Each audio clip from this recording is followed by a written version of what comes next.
السلام علیکم سامعین، 15 شعبان المعظم کی تاریخ شروع ہو چکی ہے، 7 مارچ ہے۔ خبر کا عنوان ہے شب برات کے موقع پر علماء کی خاص اپیل۔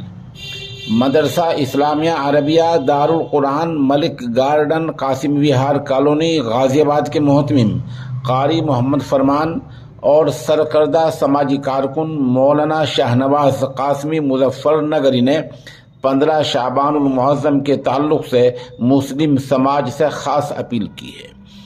اپیل میں کہا گیا ہے کہ آج کی رات میں وہی کام کریں جن کاموں کا اللہ کے رسول صلی اللہ علیہ وسلم نے حکم دیا ہے، اور جن کاموں سے روکا ہے ان سے رک جائیں، باز رہ جائیں۔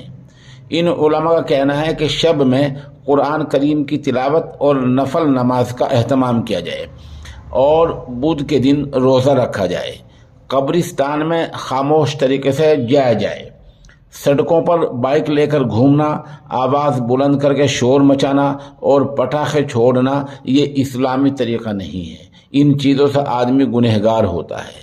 بیان میں کہا گیا ہے کہ پولیس اور انتظامیہ کے افسروں اور اہلکاروں کی ہر جگہ سخت نگاہ ہے، اور بہت سے علاقوں میں امن و امان قائم رکھنے کی وجہ سے پہرا اور بھی سخت ہے۔ اس لیے کوئی ایسا کام نہ کریں جو بدنامی کا سبب بن جائے۔